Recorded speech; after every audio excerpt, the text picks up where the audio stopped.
मुझे पता है सैफ अली खान की न्यू मूवी आ रही है। तुझे कैसे पता? हेलो एप्लीकेशन ऐप से। हेलो एप्लीकेशन ऐप से कैसे? देख, सबसे पहले तू हेलो एप्लीकेशन डाउनलोड कर और हेलो फ्रेंड जो सर्च बार के पास है उस पर क्लिक कर। तुझे उसमें सारी इन्फॉर्मेशन मिल जाएगी कि देश में क्या हो रहा है, कौन सी मूवी आ रही है और भी बहुत सारी ब्रेकिंग न्यूज। अरे वाह, और सुन, अभी डाउनलोड कर और अपने आप को अपडेट रख। अभी डाउनलोड करती हूँ। एक गांव में एक बहुत बड़ा घर था। उस घर में आत्माओं का वास था, इसलिए उस घर में न कोई रहता था। उस गांव में एक सेठ रहने आता है। अरे सरपंच जी, कोई बढ़िया घर हो तो बताना, मैं ले लूं। अरे वाह वाह, ये तो अच्छा मुर्गा फंसा है। इसको वो भूतों वाला घर ही दिखा देता हूँ। ये तो यहाँ नया है, इसे क्या पता इस घर की कहानी के बारे में। हाँ भाई, क्यों नहीं। एक घर बहुत ही अच्छा है और खुला खुला भी है, पर थोड़ी कीमत ज्यादा है उसकी, क्योंकि गांव का सबसे बड़ा घर वही है। अरे, घर बढ़िया होना चाहिए, मैं आपको मुंह मांगी कीमत दूंगा। सरपंच उसे वही भूतिया घर दिखाने चल देता है। ये देखो भाई, यही है वो घर। सेठ उस घर के अंदर जाकर देखता है और उसे वो घर बहुत ही पसंद आता है और वो सरपंच को मुंह मांगी कीमत देकर उसे खरीद लेता है। आधी रात होते ही डरावनी डरावनी आवाजें आने लगती हैं और सेठ और उसकी पत्नी डर के मारे उठ जाते हैं। अजी, कौन है? कौन है? कौन है? अजी, मुझे बहुत डर लग रहा है। अरे कुछ नहीं है, बाहर बारिश का मौसम बना हुआ है, इसलिए हवाएं चल रही हैं, और कुछ नहीं। नहीं, कौन हो तुम? अजी देखिए, वो पंखे से किसी की लाश लटक रही है। अरे मुझे तो कुछ नहीं नजर आ रहा। सो जाओ, नया घर है तो तुम्हें वहम हो रहा है। इतना बोलकर सेठ सो जाता है, लेकिन विमला को सारी रात नींद नहीं आती और वो डरी सहमी बैठी रहती है। अगली सुबह। अरे बहन जी, नमस्ते। आप कल ही यहाँ रहने आए हो ना? आप तो बड़े बहादुर निकले जो ये घर खरीद लिया। क्यों? आप ऐसा क्यों कह रही हैं?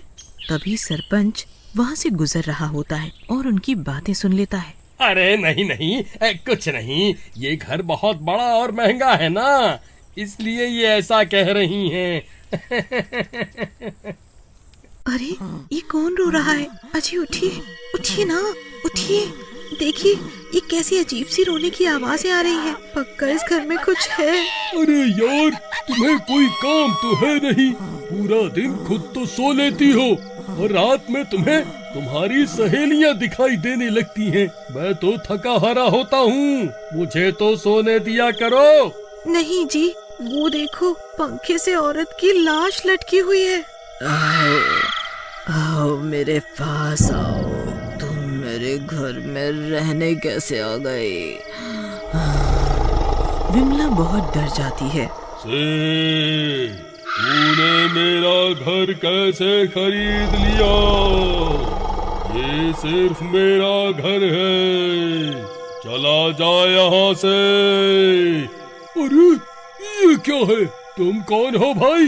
ये मेरा घर है, मैंने इसको मुंह मांगी कीमत देकर खरीदा है।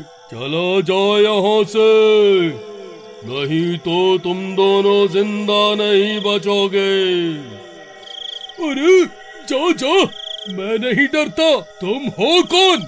इतना बोलते ही उस आदमी और औरत के पूरे परिवार वालों की लाशें भी सेठ और विमला को रस्सी से लटकते हुए दिखाई देने लगती है और वो उनके बिस्तर के चारों तरफ लटक रहे होते हैं। वो लाशें लटकती हुई बहुत ही डरावनी लग रही होती हैं। सेठ और विमला उन्हें देखकर बहुत डर जाते हैं।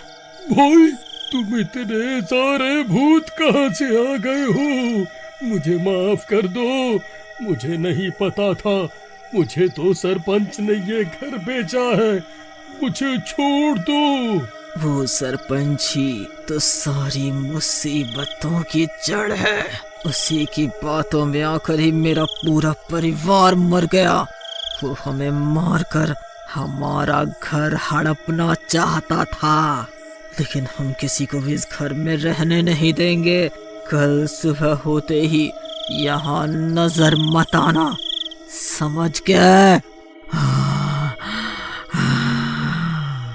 फिर सुबह हो जाती है। अजी, उस सरपंच के बच्चे को बुलाओ, ये सब हमारे साथ क्या हो रहा है इस घर में? नहीं नहीं, वो हमें कभी सच नहीं बताएगा। अजी, वो साथ वाली कविता है ना, वो मुझे उस दिन कुछ बताने वाली थी, सेठ ने रोक दिया उसे। तो चलो उसी से सारा सच जानते हैं, चलो। फिर दोनों कविता के घर जाते हैं और उसे सारी बात बताते हैं। वो सरपंच के डर से उन्हें टालने की कोशिश करती है। कविता बहन, हम मुसीबत में हैं, तुम ही हो जो हमें सारा सच बता सकती हो, हमारी मदद करो। ठीक है, लेकिन सरपंच को पता नहीं चलना चाहिए कि मैंने तुम्हें उन आत्माओं का सच बताया है। कविता उन्हें पूरी कहानी बताती है। उस घर में सुरेश अपनी पत्नी, माता पिता और 2 बच्चों के साथ रहता था, लेकिन वो बहुत ही अंधविश्वासी था। एक दिन, अरे सरपंच जी, कम पैसे में अब गुजारा नहीं होता, काश कोई उपाय होता जिससे मैं अमीर हो जाऊं। उपाय तो है, मेरे पहचान के एक बाबा जी हैं, उन्हीं के उपायों को मान मान कर मैं इस गांव का सरपंच बना हूँ। वाह, फिर तो मुझे भी मिलवाओ उनसे। चलो ठीक है फिर। आओ बेटा आओ, मुझे सरपंच जी ने सब बताया। मेरे पास तुम्हारे अमीर होने का उपाय है, लेकिन वो बहुत ही खतरनाक है, तुमसे नहीं होगा। नहीं बाबा जी, आप बताओ, मैं अमीर बनने के लिए कुछ भी करूँगा। ठीक है, तो सुनो, तुम्हें अपने सब परिवार वालों के साथ ये उपाय करना है। तुम सबके मुंह को कपड़े से ढक लेना और रस्सियां बांधकर खुद को फांसी लगा लेना और भगवान का नाम लेते रहना। डरो नहीं, तुम मरोगे नहीं, कुछ ही देर में तुम्हारी रस्सियां खुद ही जल जाएंगी और फिर अगले ही दिन से तुम अमीर होने लगोगे। क्या हुआ, डर गए? नहीं नहीं बाबा, मैं ऐसा ही करूँगा। अगले दिन बाबा सरपंच सुरेश के घर आते हैं और सुरेश बाबा के बताए हुए उपाय के अनुसार ही काम करता है और सब खुद को ही फांसी लगा लेते हैं। फांसी लगते ही सब 6 के 6 परिवार वाले तड़प तड़प कर मर जाते हैं।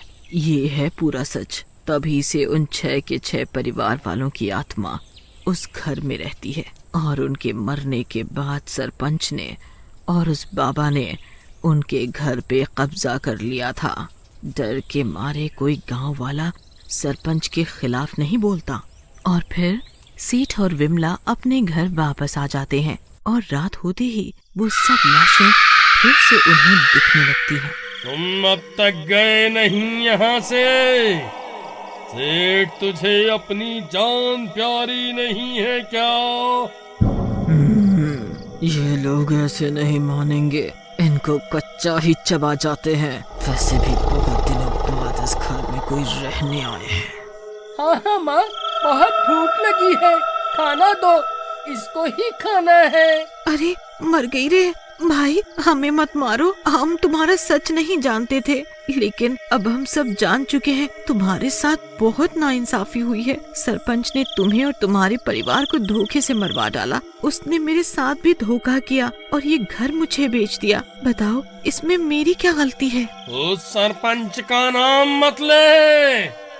एक बार वो मेरे सामने तो आए, उसे मैं छोड़ूंगा नहीं। और इस घर में कोई नहीं रहेगा, जा यहाँ से।